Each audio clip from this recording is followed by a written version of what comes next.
Bonjour, c'est Ursule encore. On est le 11 juin 2018. Aujourd'hui encore, je viens sonner la trompette et nous rappeler que nous sommes dans le temps où nous allons voir le Seigneur Jésus-Christ venir ravir son épouse. Alors, c'est pas tout le monde qui sera enlevé. Il y a d'autres chrétiens qui croient que il n'y aura pas un enlèvement et que bon, tout le monde sera là jusqu'à la fin. Mais la Bible est claire, il y aura un enlèvement. Mais ceux-là qui seront préparés seront enlevés, selon la parabole des 10 vierges. Et il est important donc que tu t'organises pour faire partie de ceux-là qui, euh, qui seront en présence de leur Seigneur et puis qui n'auront pas honte parce que bon, ils vont partir. Ils seront plus là sur la terre. Et donc cela demande qu'on puisse vraiment laisser le monde et puis ses passions et se tourner uniquement vers Jésus-Christ et puis lui être entièrement consacré. C'est un peu ça. Alors voilà, aujourd'hui je viens apporter une exhortation sur le combat de la lumière et des ténèbres. Et en tout cas, si vous êtes comme moi, vous devez certainement voir que les ténèbres sont de plus en plus épaisses et que bon, les choses euh, vont en s'assombrissant. Et c'est vrai que c'est pas facile à toucher parce que c'est une connaissance spirituelle, mais la vérité est que les ténèbres sont déjà répandues sur toute la terre et Jésus-Christ arrive bientôt. Mais nous sommes encore sur la terre. Toi et moi sommes sur la terre et nous pouvons vivre sur cette terre-là jusqu'à ce que Jésus vienne dans la lumière, malgré que les ténèbres soient déjà couverts, malgré que les ténèbres aient déjà couvert la terre. Et il y a une situation comme ça qui s'est passée dans le temps. Israël vivait en Égypte et le péché était tel que Dieu a décidé de juger l'Égypte. Alors, il y avait les ténèbres dans toute l'Égypte, mais à Goshen, là où habitaient les Juifs, il y avait la lumière. Et ça, c'était de façon tangible. Mais pour toi et moi, de façon spirituelle, on peut baigner dans la lumière 24 heures sur 24, si nous le voulons évidemment, alors que les autres sont dans l'obscurité. Et il y a beaucoup de choses qui peuvent nous conduire dans les ténèbres et de façon très inconsciente. Bon, c'est sûr qu'un chrétien, c'est dire quelqu'un qui a choisi la lumière. Dans ce sens que quand tu choisis Jésus, tu choisis la lumière. Parce que Jean 1 dit que la lumière est venue chez les siens et les siens ne l'ont pas reçue. Mais à tous ceux-là qui l'ont reçue, la lumière a donné le pouvoir de devenir enfants de Dieu. Lesquels sont nés non de la chair ni du sang, mais de la volonté du Père. Alors, si tu as Jésus-Christ dans ta vie, ça veut dire que la lumière de Christ habite en toi. Et plus tu marches dans cette lumière-là, plus les ténèbres qui sont en toi s'enfuient et les ténèbres s'enfuient et font place à la lumière et de plus en plus tu te transformes à l'image du Christ. C'est ça qui est dit. Parce que Christ vit en toi. Mais maintenant, si tu es chrétien et que tu choisis les œuvres des ténèbres, évidemment, l'obscurité qui est en toi sera grande. Parce que Jésus-Christ est en toi, mais tu as décidé d'étouffer le Christ en toi par les œuvres des ténèbres. Alors c'est pour cela que le Seigneur vient par cet enseignement-là nous rappeler que nous sommes dans une situation de combat et il est important que la lumière qui est en toi puisse gagner les ténèbres qui sont en toi et qui sont aussi au dehors. Et ça demande une décision de ta part. J'aimerais ça qu'on lise dans Jean 3, je pense que c'est au verset, je pense 17 et jusqu'à 19. Ça dit ceci.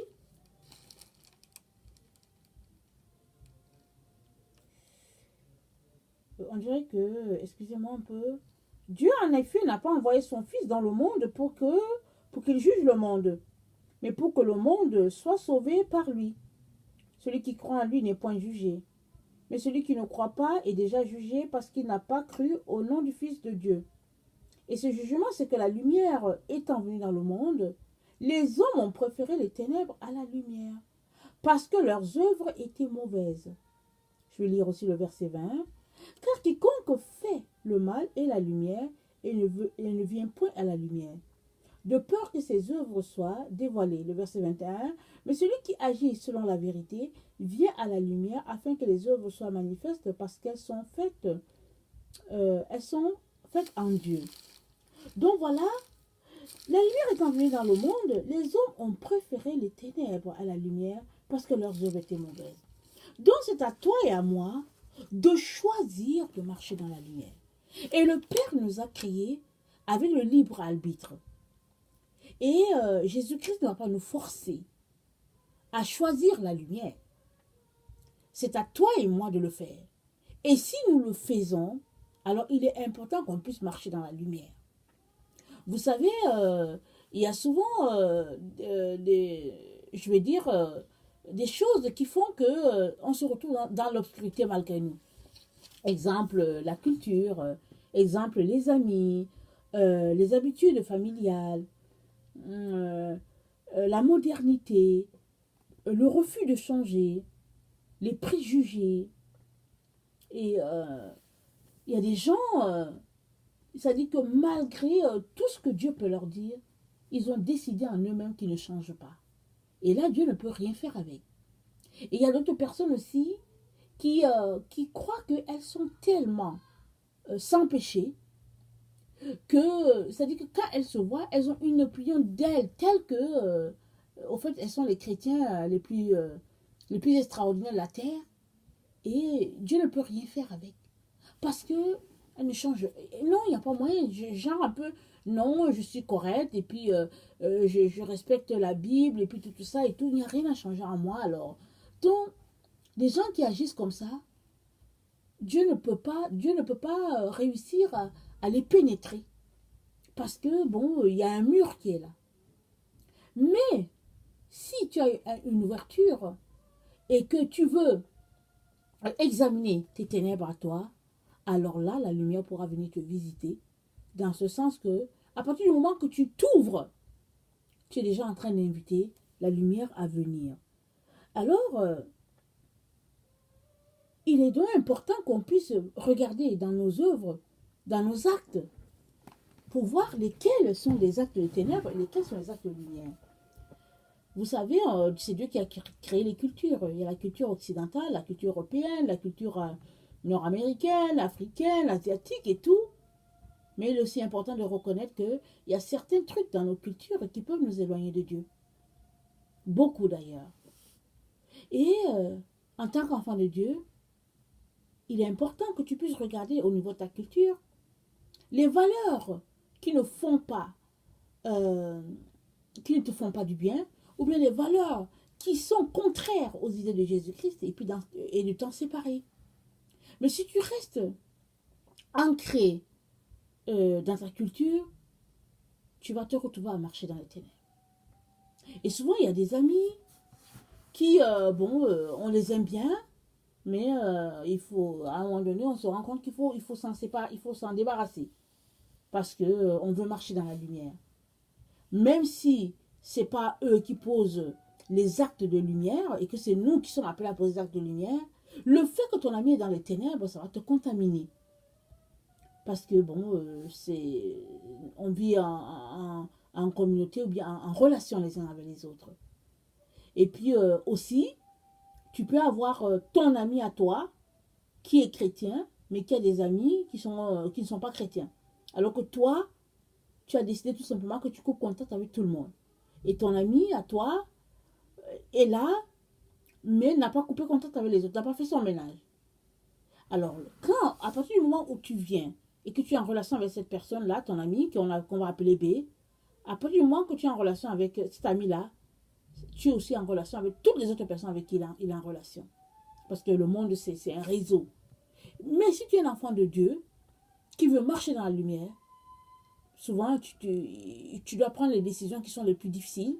C'est te séparer de cet ami B-là, qui a une panoplie d'amis, et puis bon, ça n'en finit pas. Parce que alors que toi, tu es en train de faire ton ménage, cet ami-là te met en contact avec toute la planète Terre, alors que toi, tu ne veux pas ça. Donc, c'est ça. Alors, c'est que la lumière est venue dans le monde et les hommes ont choisi les ténèbres. Toi, tu es appelé à choisir la lumière. Et le Seigneur t'exhorte à choisir la lumière. Et pour cela, ça nécessite que tu poses des actions concrètes et que souvent même tu fasses violence à ton corps. Parce que la vie est un ensemble de choix. Et c'est à toi de choisir ce qui est bien pour ton âme. Alors si tu veux marcher selon Jésus-Christ, selon la lumière, alors tu es appelé à faire des choix, souvent des choix déchirants. Mais ça fait partie. Ça fait partie de la marche chrétienne, la marche de sainteté. Et cette marche-là demande souvent même que tu tournes le dos à des personnes qui peut-être sont de bonnes personnes, mais parce qu'elles vont t'induire en erreur, tu es obligé de leur tourner le dos. Parce que tu es là pour communiquer la lumière. Et on vient de lire au verset 21, ça dit que mais celui qui agit selon la vérité vient à la lumière. Donc si on comprend bien ce verset, marcher selon la vérité, c'est être dans la lumière. Et marcher dans le mensonge, c'est être dans les ténèbres. On comprend pourquoi les ténèbres sont de plus en plus épaisses sur notre terre. Parce que les hommes sont remplis de mauvaises actions, de mensonges. Il suffit juste d'ouvrir la télévision et puis on va te donner une nouvelle et puis ce serait bien d'aller vérifier la nouvelle pour voir si c'est une nouvelle vraie. Très très souvent, les nouvelles sont là parce qu'elles sont des nouvelles, par exemple, souvent qui sont peut-être des nouvelles fausses et puis bon, en tout cas il y a beaucoup de mensonges, il y a beaucoup de présomptions. On prend quelqu'un et puis on le descend, on le pompe alors qu'il n'a rien fait et puis bon, et puis ça fait le tour du monde. Alors Jésus-Christ dit, il dit, je vais relire au verset 21, il dit, mais celui qui agit selon la vérité vient à la lumière, afin que ses œuvres soient manifestées parce qu'elles sont faites en Dieu. Alors il est important que tu choisisses la vérité, même si cela doit te coûter de perdre tes amis. Alors marcher dans la vérité, c'est marcher dans la lumière. Et marcher dans l'obscurité, et marcher dans le mensonge, c'est marcher dans l'obscurité. Alors plus tu vis dans la vérité, plus la lumière, elle éclaire en toi. Et cette vérité-là est telle que il ne faut pas hésiter de dire à l'autre la vérité. Parce qu'il y a plusieurs enfants de Dieu qui craignent de perdre leurs amis, alors ils vont jouer aux hypocrites. Parce qu'ils ne veulent pas perdre leurs amis. Or, la même Bible dit que Jésus a dit, ne soyez pas comme les hypocrites. Il a dit, ne soyez pas comme les pharisiens hypocrites. Parce que c'est quoi l'hypocrisie? L'hypocrisie, c'est de faire croire à une personne que tu es avec elle, et puis dès qu'elle tourne le talon, alors là, tu lui lances une flèche. L'hypocrisie, comme disent certaines personnes sur la terre, c'est parler sur le dos de la personne. Alors la personne est là, et puis elle pense que tu l'aimes et tout. Dès que tu tournes les talons, alors elle te descend. Ça, c'est l'hypocrisie. Alors que si tu es quelqu'un d'hypocrite, sache que tu n'es pas en train de marcher dans la lumière. La personne qui marche dans la lumière, c'est la personne qui est droite dans son langage et dans ses paroles. Dans son langage et dans sa façon de faire, pardon. Et Jésus-Christ a dit, la lumière étant venue dans le monde, les gens ont choisi les ténèbres parce que leurs œuvres étaient mauvaises. Et moi, je viens de la part du Seigneur aujourd'hui t'encourager à choisir la lumière. Et le choix de la lumière se fait par le choix de la vérité. Sois quelqu'un de droit. Choisis d'être quelqu'un sur qui on peut se fier. À qui on peut se fier. Malgré les circonstances difficiles dans lesquelles tu pourrais être ou tu pourrais vivre. Et vous savez, il y a beaucoup de préjugés qui font marcher le monde. Mais jusqu'où ces préjugés-là sont vrais ou fausses. Alors, si tu es un enfant de Dieu, que tu te rends compte qu'il y a un préjugé, il y a des trucs qui se passent autour de toi qui ne sont pas de Dieu, la vérité veut que tu n'y participes pas ou bien que tu les dénonces. C'est ça, marcher dans la lumière. Et si tu marches dans la lumière, les ténèbres qui sont en toi et puis qui sont autour de toi vont fuir, vont se dissiper. Parce que la lumière et les ténèbres n'ont rien en commun. C'est deux choses, deux entités vraiment différentes. Tu ne peux pas marcher dans la lumière et en même temps marcher dans les ténèbres. Et puis tu peux marcher dans les ténèbres et en même temps marcher dans la lumière. C'est l'un ou c'est l'autre.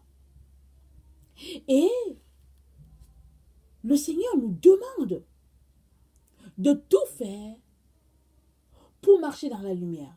De tout faire pour gagner notre combat contre les ténèbres.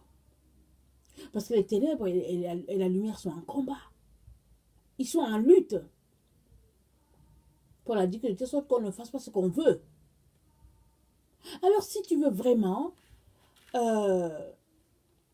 être un être de lumière, il est important que tu fasses le choix de marcher dans la lumière, que tu fasses un programme, que tu te tiennes vraiment droit et que tu refuses certaines choses de tes amis. Il est important que tu refuses le compromis. Il n'y a pas de problème. Si les gens te tournent le dos, s'ils t'insultent, s'ils ne te parlent plus, il n'y a pas de problème. Mais tu dois choisir la bonne part et c'est de te tenir dans la vérité. Et c'est ça, c'est la vérité qui est la lumière. Si tu marches dans la vérité, alors tu es un être de lumière. Mais si tu marches dans les ténèbres, quand bien même tu irais à l'église, que tu donnerais ta dîme, que tu ferais tout, alors tu es dans les ténèbres. Et Jésus-Christ nous exhorte à rechercher la lumière, à tout faire pour vivre selon la lumière. Parce que la lumière étant venue dans le monde, les hommes ont préféré les ténèbres. Alors si tu te réclames de Jésus, ça veut dire que toi tu fais partie du petit homme qui a préféré la lumière. Alors, la Bible dit que Satan se déguise en ange de lumière. Qu'est-ce que ça veut dire? Ça veut dire qu'autour de nous, il y a des personnes, il y a des situations qui font qu'on a l'impression que c'est Dieu qui est là alors que c'est Satan déguisé. Et de nos jours, la subtilité est telle que tu ne sais même plus si l'autre qui est à côté de toi est chrétien. Tu es là, tu causes avec la personne et tout, alors que la personne n'est pas, elle ne partage pas le même Dieu que toi. Et puis souvent, tu peux regarder une personne, elle a une bonne notoriété, et puis bon, voilà, tout le monde aimerait être ami avec, et puis tout ça. Mais, si Dieu ouvre tes yeux, tu vas te rendre compte que non, cette personne-là, au fait, ce n'est juste un agent de Satan qui est là à côté. Alors Satan se déguise en ange de lumière. Ça veut dire que dans le temps où nous sommes là, il y a tellement de choses qui se passent qu'on pense souvent que c'est Dieu, alors que c'est Satan qui s'est tout simplement déguisé afin d'infiltrer les enfants de Dieu. Alors si tu ne veux pas être infiltré, il est important, mon frère et ma soeur, que tu choisisses la marche de la vérité. Parce que seuls ceux-là qui marchent dans la vérité vont pouvoir déceler les ténèbres. Si tu ne marches pas dans la vérité, tu ne vas pas pouvoir voir les ténèbres à cause de sa subtilité. Regarde ce que l'ennemi a dit à Ève. Dieu a-t-il vraiment dit que? C'est ça. Quand l'ennemi vient, Dieu a-t-il vraiment dit que? Ève a dit, bon, ouais, il a dit que, il a dit que, il a dit que. Il dit non, c'est pas vrai. C'est parce que si tu fais ceci, voilà ce qui va t'arriver. Et Ève a cru au mensonge de Satan et elle est tombée dans le piège. Et cette même situation est encore utilisée aujourd'hui jusqu'au XXIe siècle. Alors, l'ennemi fait tout pour nous prendre à son piège. Il fait tout pour nous prendre à son filet. Alors, il va utiliser nos meilleurs amis, il va utiliser des amis interposés, il va utiliser les relations, il va utiliser la communauté, il va utiliser toute personne qu'il peut pour pouvoir te refroidir. Il te revient à toi de tout faire pour marcher dans la lumière. Et cela, ça demande un travail de consécration, ça demande une volonté, ça demande un travail d'organisation. Alors, je viens vraiment t'encourager à tout faire pour sortir des ténèbres. Parce que rester dans les ténèbres, c'est ton choix à toi. Du moment que tu connais Jésus-Christ, rester dans les ténèbres, ça devient ton choix.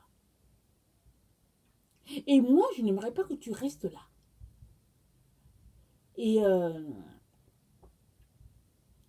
Jésus a dit à Marthe, il lui a dit, Marie a choisi la bonne part. Et la bonne part, c'était qu'elle est venue s'asseoir au pied de Jésus et puis elle se faisait enseigner. Alors, si tu choisis la bonne part et que tu te fais enseigner, sache que tu ne seras pas perdante. Parce qu'en lisant ta parole, en lisant ta Bible à tous les jours, tu vas acquérir le discernement qui va faire que tu vas voir si cette personne-ci, c'est une personne qui marche dans la lumière ou bien c'est une personne qui marche dans les ténèbres. Et quand même tu ne saurais pas, sache que les ténèbres sont comme un voile pour toi.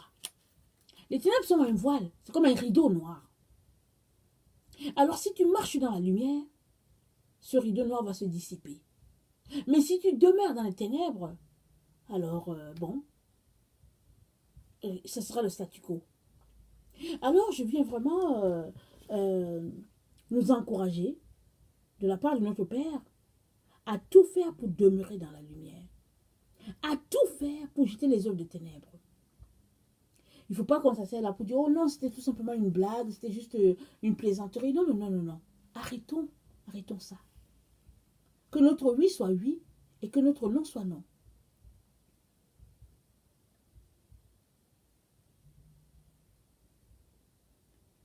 Alors, en marchant dans la lumière, on va déceler toutes les subtilités qui se rattachent aux ténèbres. Et comme c'est une marche, alors si tu le fais, tu vas devenir de plus en plus, tu seras de plus en plus poli, tu seras de plus en plus pur, et c'est la lumière qui va émaner de toi. Alors, vraiment, que le Seigneur nous donne de pouvoir prendre du temps pour rechercher la lumière en profondeur. Maintenant, si toi tu es quelqu'un qui ne connaît pas le Seigneur Jésus, je viens te dire que il n'y a aucune religion qui peut te sauver. Les gens t'ont trompé, ils t'ont fait croire que une religion peut te sauver, mais il n'y en a pas. Il y a une seule personne qui sauve, et puis le salut est en Jésus-Christ. Si tu as Jésus-Christ, celui-là qui est appelé Yahshua HaMashiach, tu auras la vie éternelle. Mais si tu ne l'as pas, ben c'est la perdition. Et Dieu le Père n'aimerait pas que tu sois perdu. C'est pourquoi il t'exhorte à venir à lui. Il saura vraiment combler tous tes besoins. Alors, le combat des ténèbres contre le combat de la lumière contre les ténèbres est un combat que chaque enfant de Dieu doit gagner. Et cela demande vraiment une prise de conscience de notre part et une volonté d'être des êtres de lumière. On ne peut plus se permettre de faire des flirts avec le monde. C'est pas possible. Il est important qu'on demeure dans la lumière. Que sa grâce demeure sur chacun d'entre nous et que vraiment on puisse tout faire pour rencontrer ce Jésus-là si on ne le connaît pas. Voilà, soyez bénis. Merci.